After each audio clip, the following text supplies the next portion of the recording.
Hey, this is Nate here, and in this tutorial, I'm going to go over an area of GameMaker that's usually kind of overly simplified in most tutorials, and that's the cameras, the viewports, and the GUI layer. And instead of giving us, a simple, quick solution that just works for one or two things, this is going to be a more robust answer with a bunch of different things you could do with this single system I've created here. And this project I have open right here, it'll be available for download in the description as well, and that's what we're going to go over. As you can see, it has multiple cameras that are really easy to swap between, and it has a GUI layer that can be scaled, which is really nice. Then if I go out of full screen, everything scales accordingly, so I can see all three of those still fit in there, and the GUI objects are still anchored to where I wanted them. I could probably do something really stupid and go really small. Doesn't look good, but everything still scales really nicely, which is great. Go back to maximized, or I can go all the way back to just regular full screen, and it still looks really good.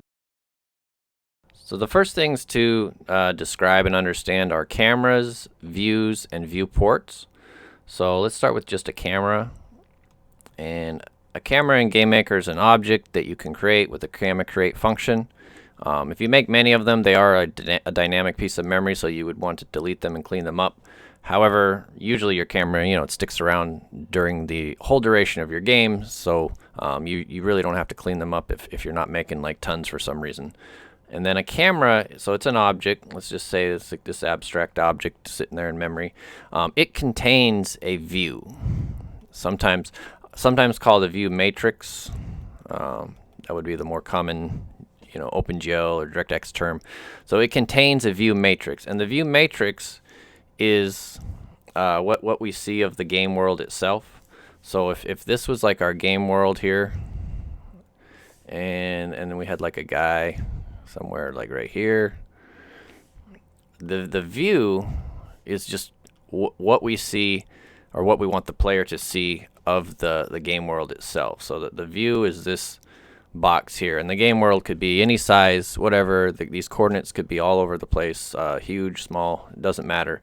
The view is just defining this box. So it's gonna have a width, it's gonna have a height, and it'll have an X and a Y.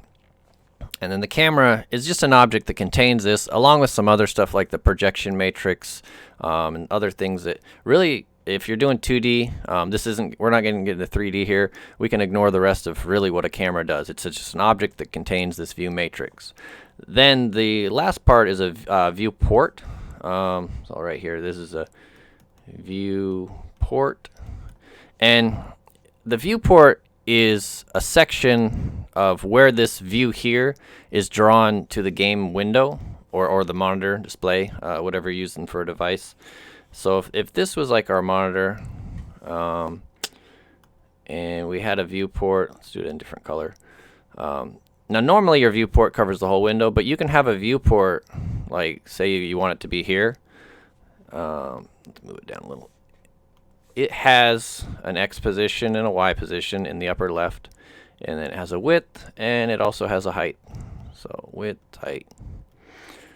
And when the view is drawn to the viewport, and by default, if you only have one viewport active, it actually won't be this little square if you had set, because the window has like a width and height here, right? If you use values smaller or bigger than that, but you only have one viewport, it actually scales and fits the whole thing. So it's going to be maximized to the game window. The X and Y will still move, so you could get like blank space here, but it's going to scale out to fit. It's kind of weird that the way it works, you can't actually use much of a viewport if you're only using one. If you have multiple, though, I'll get into that later.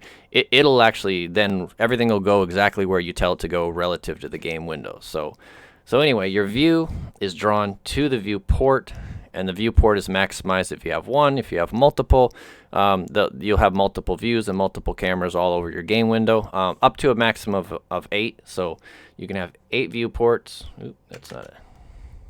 8 viewports, and so the viewports are really, there's just an array, and I have it written up here in GameMaker so it's easy to read. The view, and this is where the confusion sometimes comes up, because in the variables themselves are called view underscore W port, H port for width and height. I think these are kind of poorly named variables. I would name them viewport underscore width, viewport underscore whatever, height, X and Y, because this is not the view matrix. It gets confused, and some people sometimes use like this index as the camera width or something and refer to it, but they are separate things. It's just by default, typically they do match in some cases.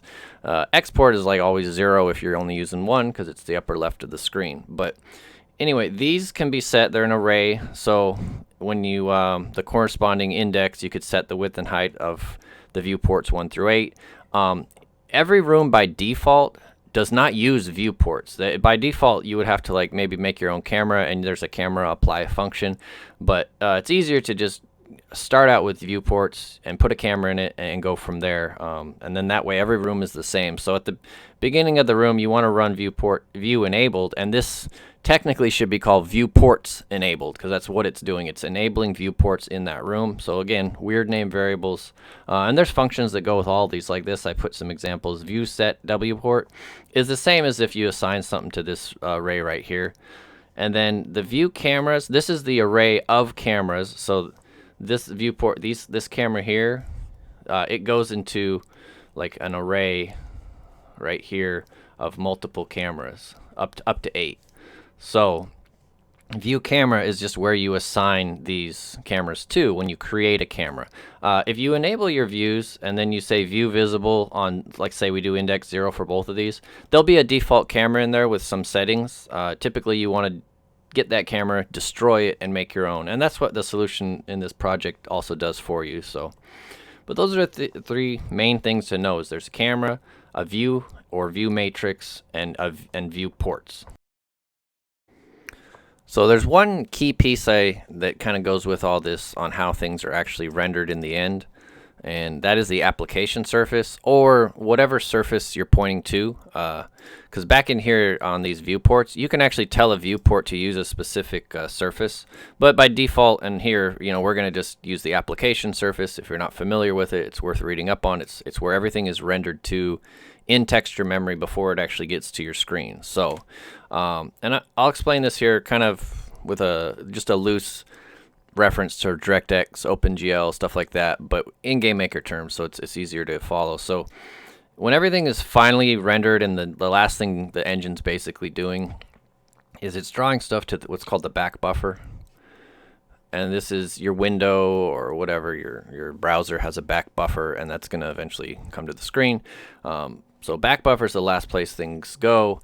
And right before the back buffer, everything is actually being rendered first to the application surface. I'll just say app surface. It's easier. So everything's rendered to your app surface. So your viewports, they're rendered, in little wherever you want to put them, or typically, again, with one viewport, we'll just render to the whole thing. And this, by default, the app surface is drawn to the back buffer, and it's maximized, so it's stretched to fit.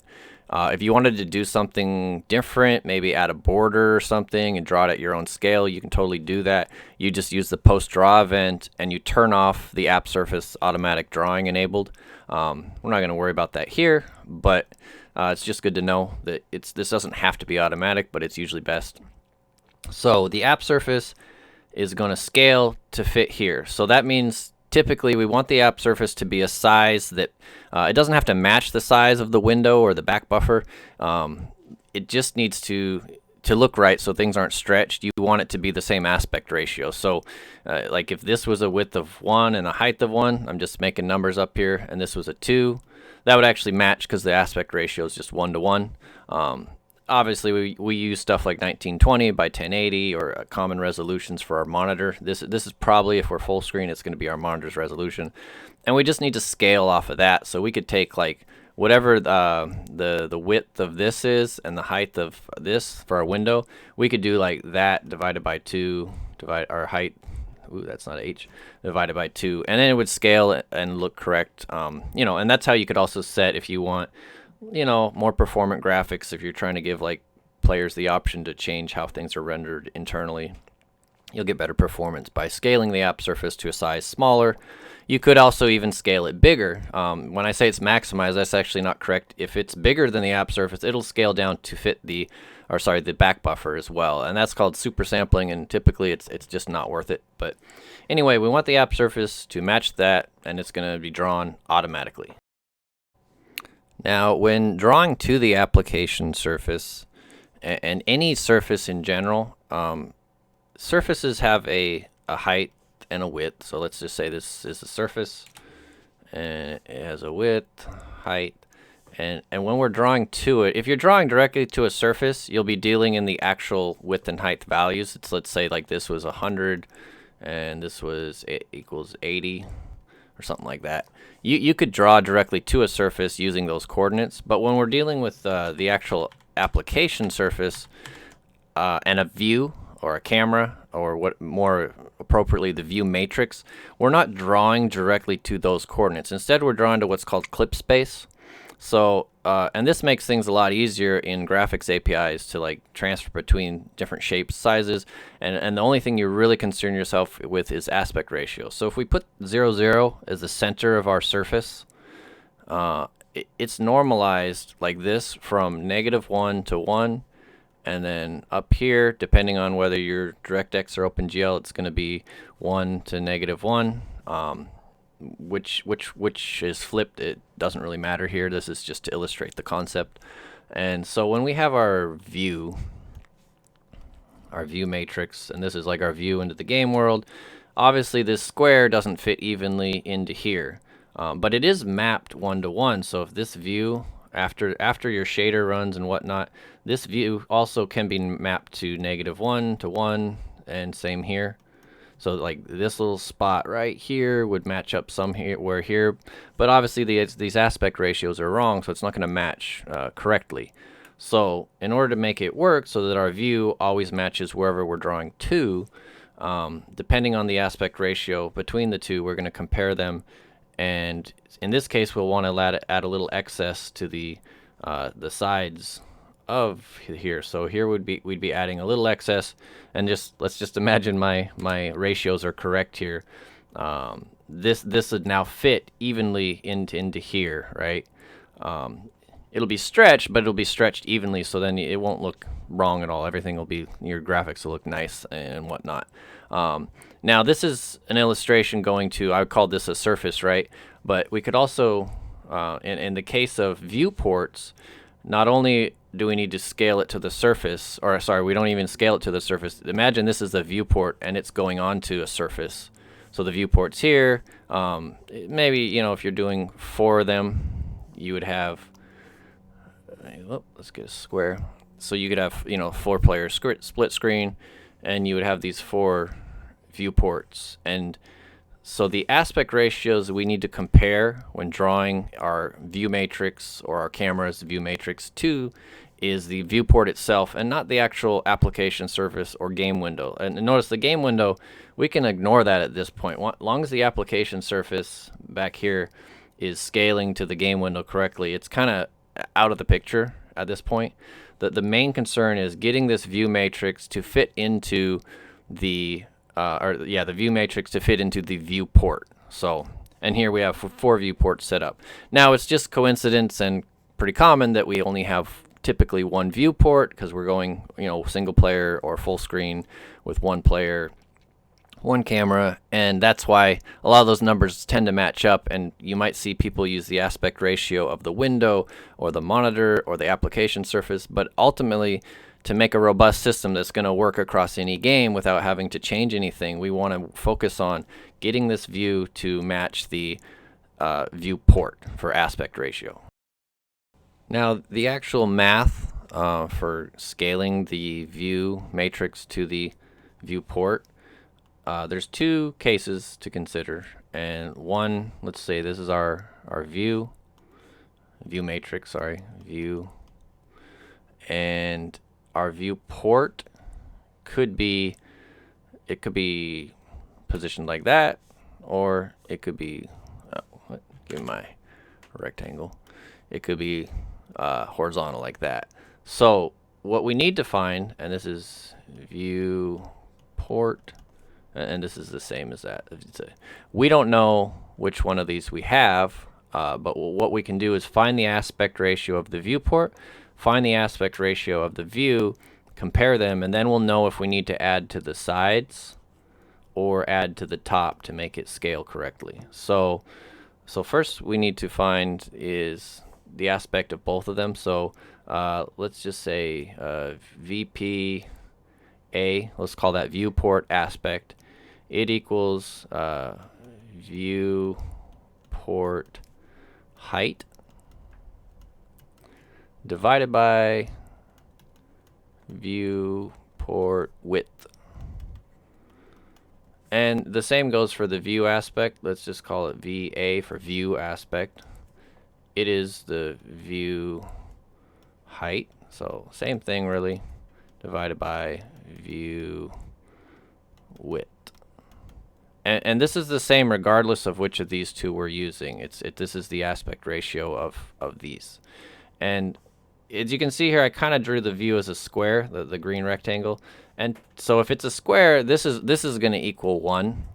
And depending on whether we're horizontal or vertical here, this is going to be like greater than or less than to 1. So what we can do is compare it, and we'll know whether we're dealing with the first one or the second one. And in fact, if this equaled just 1, if say we're going from square to square, typically it's, that's going to be fine. It's just we're basically during the comparison it's going to end up being the same. So but usually your monitors, they're not, you don't have square stuff anymore. We have a horizontal, or maybe on your phone you have a vertical aspect ratio. So and the comparison for this is you do if the viewport aspect ratio is greater than the view aspect ratio, then we're going to add height to our view.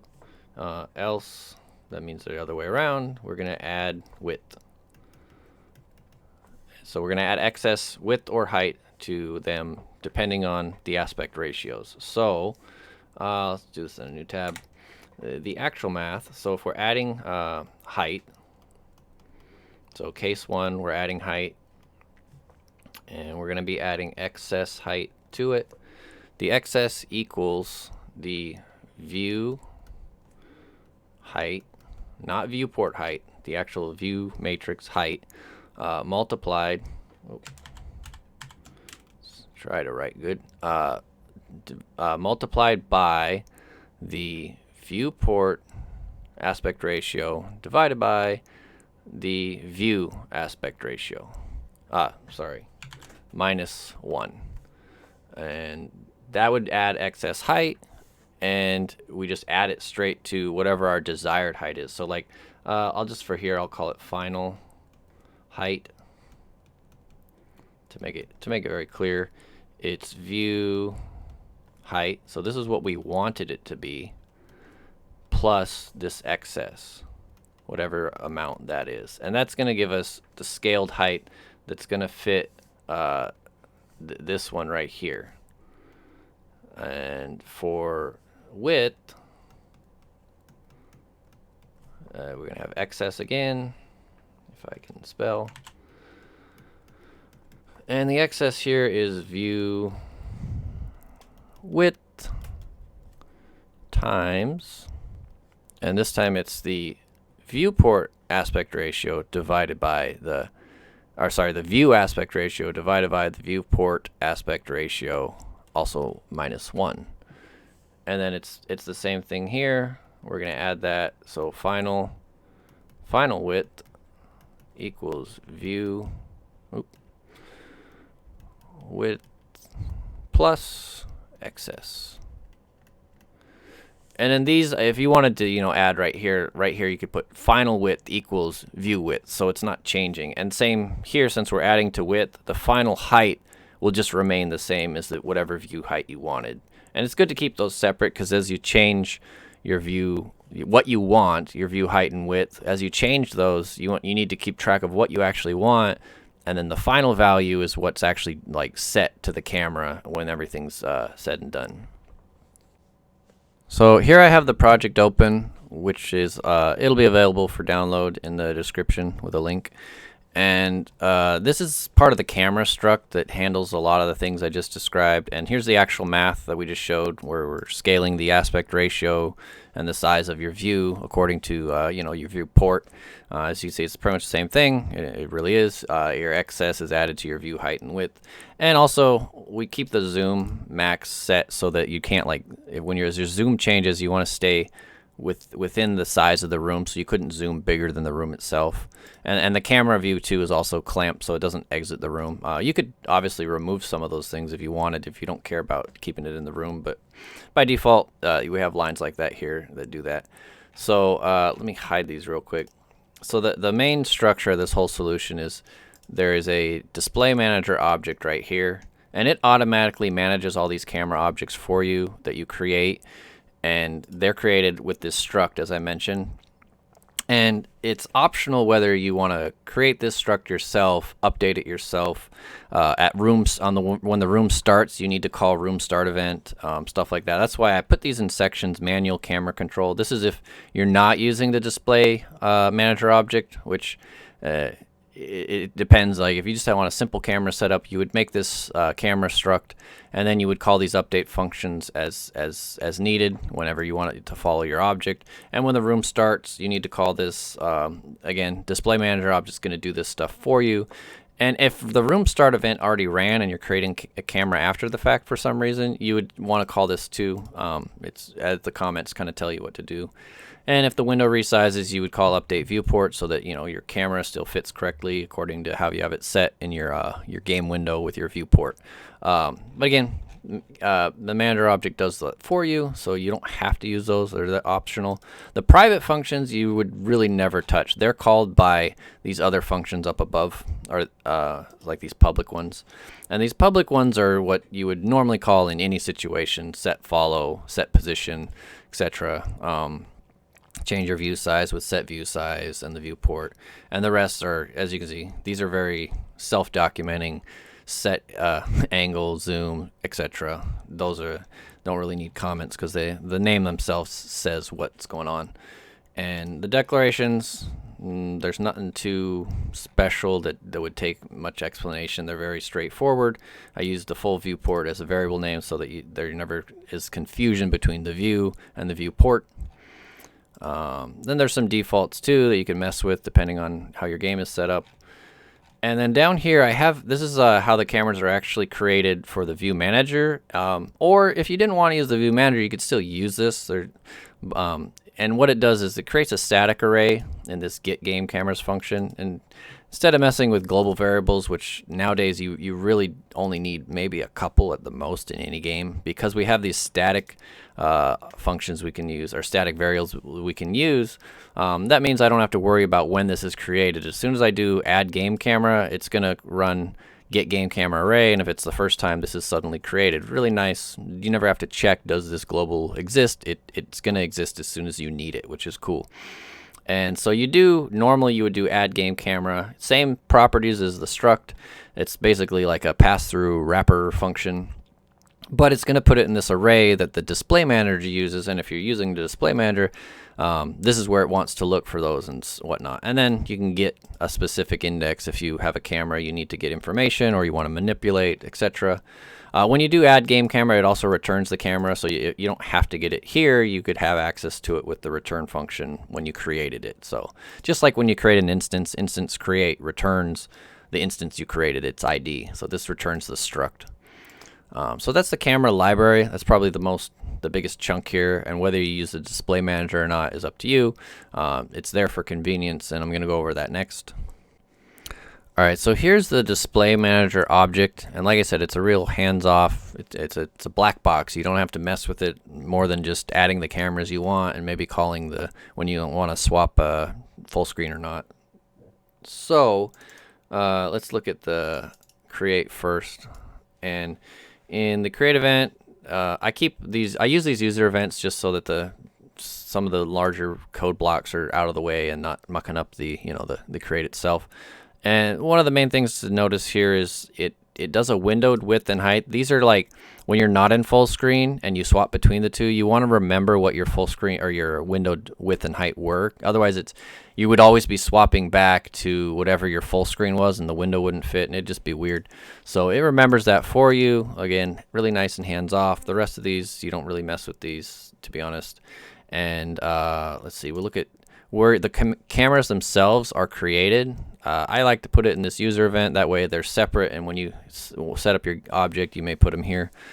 And again, these could be created in a totally different object, and you could even create these cameras before the display manager even exists in your game, because again, they're sticking them in a static array, and then the game or display manager is going to handle that for you. But again, the order doesn't matter when you use those static variables like that, which is really nice. You don't have to worry about was this created before this, etc.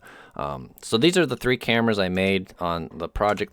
I'll run the project just to so we can swap between the two, and I'll put it in just windowed mode so it's easy to see. So scale it down a little more. So the camera up here, this is the active one that I have where I can zoom. It is camera's index 0, and these indexes, so the first argument is the index of the viewport.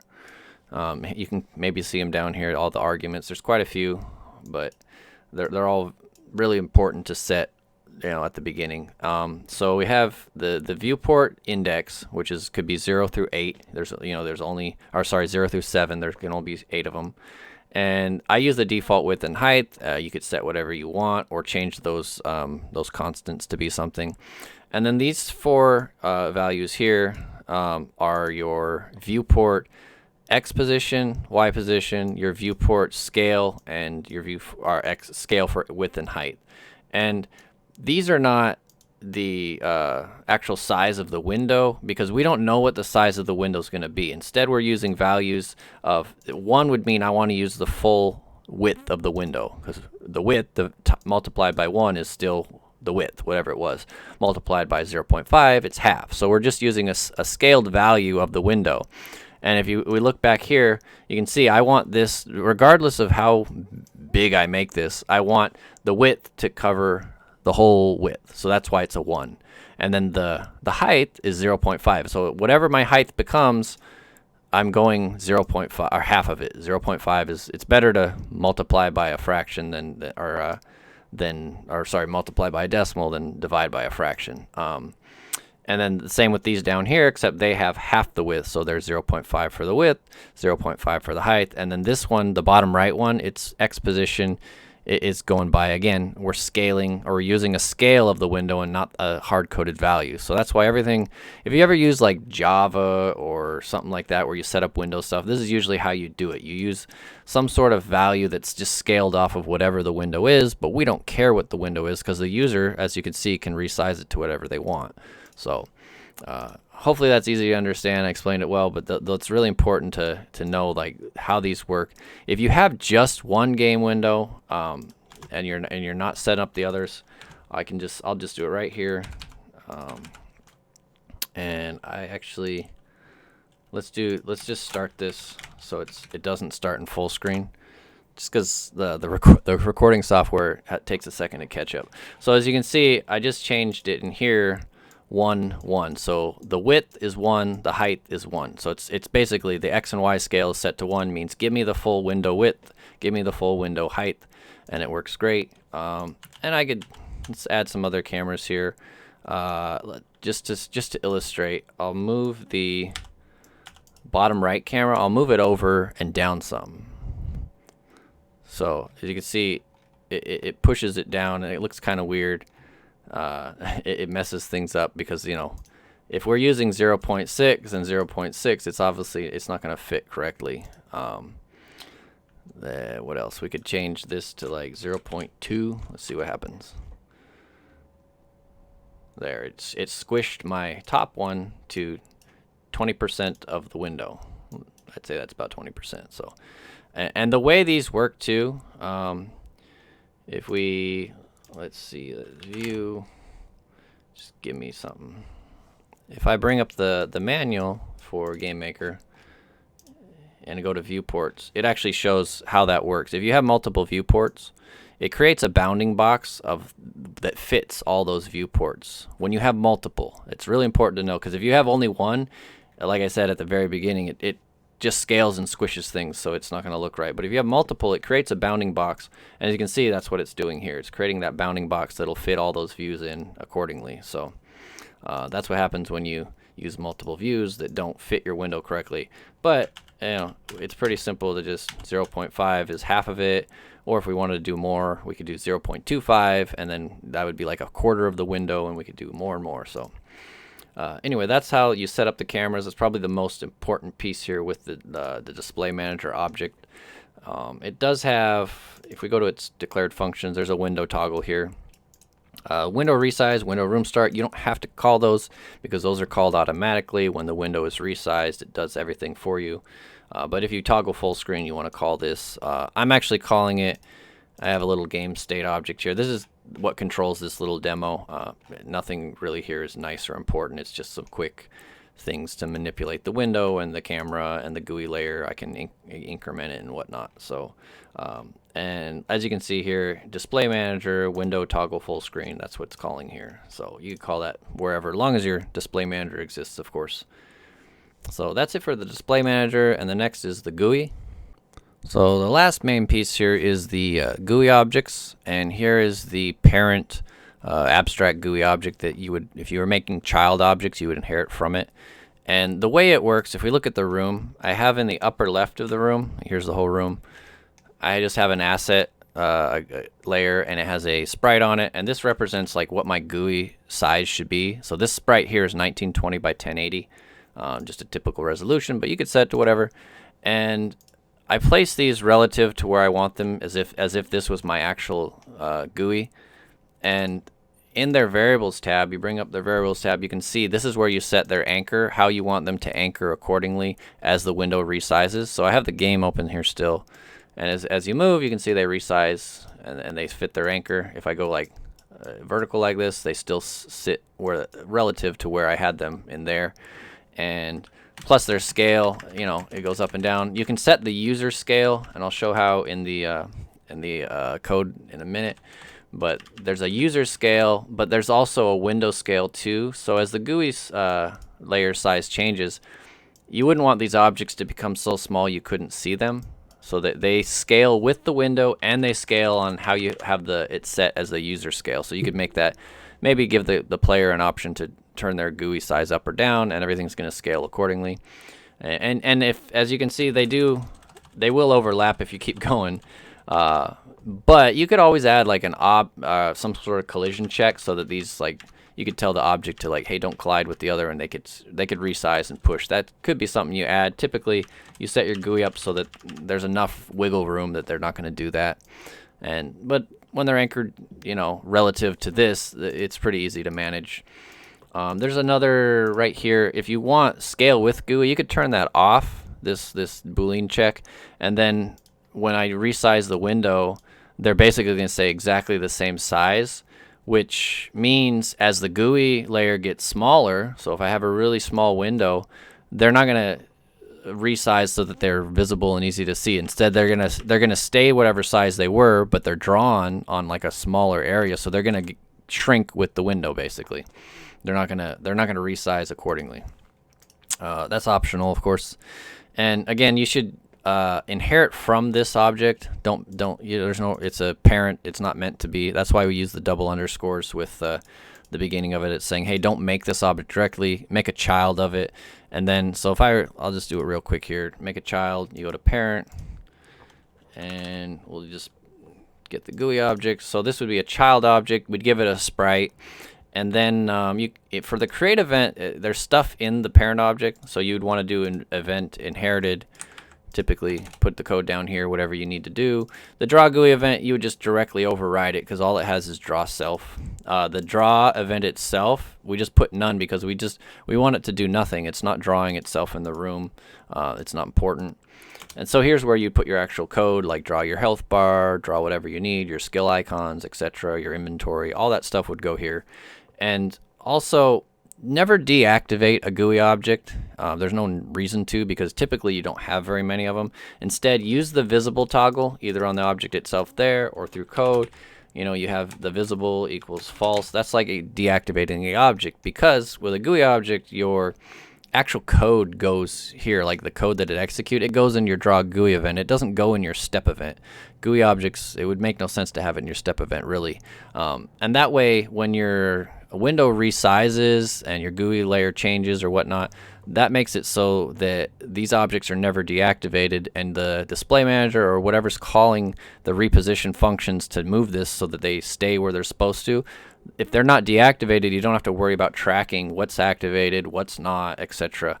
And this really acts the same thing, or acts in the same way as using, like, let's see, like instance deactivate, and you put, so that's one way, you know, you deactivate an object. But if you do that, you won't be able to reposition this object without adding a bunch of extra work. So again, use visible. It's the same thing. And another thing too, instead of just putting these in one room like this, or in every single game room, it's useful just put them as persistent objects, and then do it one time in like some sort of initialization room where you initialize your GUI, and then you turn them all invisible, and then like your game state or whatever other object, it'll tell them, like, when you hit the menu button, make these ones visible or not, and then it'll activate them accordingly. And another thing too, when you're using like mouse interactions with GUI objects, that's really easy to do with this setup, because these objects still exist in the room. So they're still collidable, and you can still do stuff with them. And as long as you, of course, keep their code either in the GUI draw event, or you have another like cursor object that it does collision checks for them. Because if you use like instance place, you can get the mouse cursor to activate, you know, some function that's attached to this GUI object. And if you look here, I put it in just at the top of this GUI library. I put the GUI mouse X, GUI mouse Y. This will get you the X and Y accordingly to this GUI object, but you can also use this GUI mouse X and Y to do the collision event as well, which is very useful. So, because you can't use when you use mouse X and mouse Y, that's the room position, and you're not always going to have your view in the upper left of the room, right? Your view is going to be over here where the player is, but then you need to do your GUI layer is here. So to get collision with this object way up here, you want to use GUI mouse X or GUI mouse Y, and that's going to have the mouse. It's going to move the mouse to wherever it is on the GUI layer to touch one of these objects. So that's how you could do a mouse interaction with the GUI layer itself, which is really useful, quick, easy way to do it. All the built-in collision functions will then work relative to using the mouse and X and Y like that. The other parts here, these are kind of internal stuff you don't need to mess with unless you're doing it manually. The display manager calls these. GUI on window resize is pretty obvious. So when the window changes sizes, obviously the GUI needs to be scaled different to fit. And the only one I actually call is GUI increment user scale. Over here in the game state, I'm calling it to just change that scale as you saw up and down. You could put that in like an options menu or whatnot. And the reposition, this is what I was talking about. If you deactivate the object, this function is not going to be able to be called, and this is what actually moves the object to fit into the room. It also keeps it in the room, because it'd be weird to have your GUI object spilling off the side of the screen, so it does clamp it. So as you scale them, right, it's pushing them so they stay inside the window. If you just scaled them with no regard, they would be drawn half on the window, half off. So, and these are the little functions that when you zoom in here, these are actually just, it's pointing to a list of those functions, and that's what tells it which math to use in order to reposition on the X and Y axis. So that's it for the GUI object. They're really useful. It's a really good implementation to creating a whole GUI that's easy to manage. So the last thing I want to talk about is how to deal with pixel art in relation to like your camera and your application surface and all that. And there's two main options. If you're trying to do like pure old school pixel art, like 16-bit era, previous, something like that, you need to render everything at a lower resolution and match it so that everything's in whole pixel values. This solution doesn't do that. It could be modified so that it could. There's videos out there on how to set it up, and you could use pretty much these same systems, just modify when it changes the aspect ratio and does that calculations. There's some extra stuff you need to add in there so that everything scales evenly and you're not using like subpixel values in all your camera and in your camera width and height, etc. And there's some caveats that come with when you're doing a solution that uses like true low-res application surface and whatnot. And your objects, they have to move at whole pixel values. You can't just like do subpixels or it's going to be really noticeable because you're at such a low resolution. Your camera also has to move in whole pixel values, or at least its final position does. There's been a recent solution that kind of came to light that's been around for a while on how to move your camera in whole pixel values, but then you draw the application surface in a fraction of a pixel value and it smooths it out. It makes the camera movement look smoother. But the problem with that is it only deals with the camera movement. Your objects still are going to go from pixel to pixel. You can't use subpixel movement with an object and have the everything look good without any extra steps. It's just how it is. It's how rendering works. So that's one option. In this solution or this whole project, I have everything going at a pretty high resolution. It doesn't have to be 1080p. It could still be lower, and you could do pixel art. And the modern day solution for pixel art, there's tons of sources out there. You just have to look for them. They probably aren't in GameMaker. Unfortunately, GameMaker doesn't do this stuff for you, which is kind of weird because it is a 2D focus engine. But nowadays the solution really is just sampling from the texture page differently. When you have your texture and you sample your pixel and you draw it to the screen, there's different ways of sampling that'll make it so that things come out at least not noticeable at high resolutions to the edge of the pixels, and they won't be distorted and stretched and whatnot, where you have one pixel getting squished or stretched into two different pixels. It's a whole video to discuss all the fine points of it, but I have here, this is like point sampling with anti-aliasing. So here's with it turned off. You can see little tiny, I'll zoom in if I can. You can see little rough edges, and this basically smooths it out. And if I had true pixel art here, you'd probably be able to notice it better. If I zoom way out, it's kind of adding like a little anti-aliasing. There's it turned on, and there's it off. You can see just a little rough edge. And with it on, what that'll do with your regular pixel art, like your actual low-res stuff, it'll make it so those edges where the pixels would take up two or the wrong amount of pixels where they don't line up with the grid of your actual application surface, it samples so that they fit, they actually interpolate the color, and you're not going to notice it when you're zoomed out. And that's why you use a high resolution like that. That way you can use subpixel values for your objects. They can move however you want. You're not limited. Your camera, you don't have to do any funky weird post-process drawing to get it to move smoothly. You just set it wherever you want and go, and that's just how modern graphics APIs work.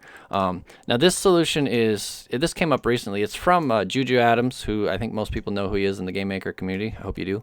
And it came up on Reddit because someone was asking how to use some shader they found that uses shader derivatives, but GameMaker's graphics API is fairly old.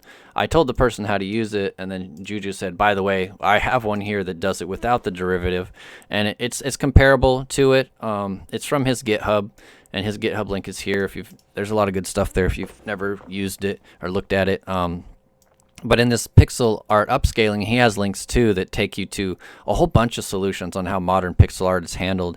And I'm surprised people don't look at these when they're always, I've seen the struggle, like how do I get my cameras to be smooth in pixel art? I'm like, well, these solutions have been around for years now. The problem is GameMaker's graphics API is lagging way behind, so some of them just you can't do, but they're there, and this one works pretty good. If you set this project up with like lower resolution, you'd be able to see the difference when you turn on this shader or not. And I put this in just this object render AA point sampling, but you don't actually even need this object. What you would do is you would just somewhere you would turn off the application draw enable. You just turn that off, and then in post draw you would draw the application surface yourself.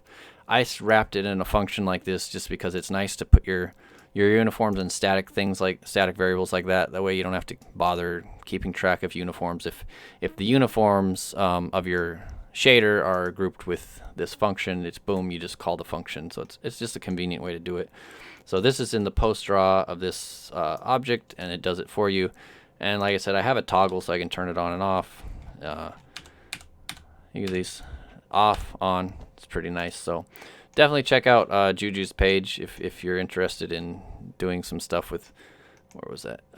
The links are here, and this is from his original shader. I changed just the names of the uniforms to match the code style of this project, but that's all I did. So anyway, that's the two ways to deal with it. With pixel art, you either deal with whole values and limit yourself with certain things, or you use a high resolution, you use a modern graphics techniques, and you sample differently.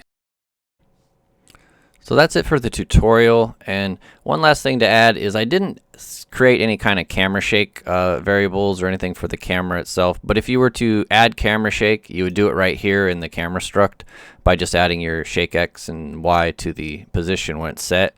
And you would probably want to, you know, put a function here or whatever to calculate however you want to do camera shake. I didn't add it because it would be a lot more to add, and it's something you kind of want to go in depth because there's a lot of ways to do it to make really good camera shake. So that would be like a separate video. This project will be available for download, and the GitHub link, you also can look at the project directory itself.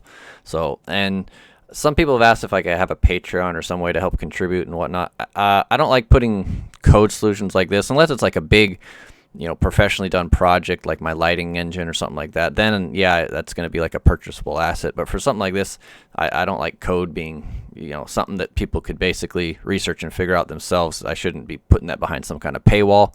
But as an optional, you know, if you feel like contributing, I'll put this as an asset on the marketplace, which makes it a little easier to import into projects than having to grab the project yourself and piecemeal what you want into yours, just as a convenience thing. But it'll be the same code, so again, it's totally freely available if you just grab the project off the link in the description. So anyway, thanks for watching, and hopefully you found this video quite useful.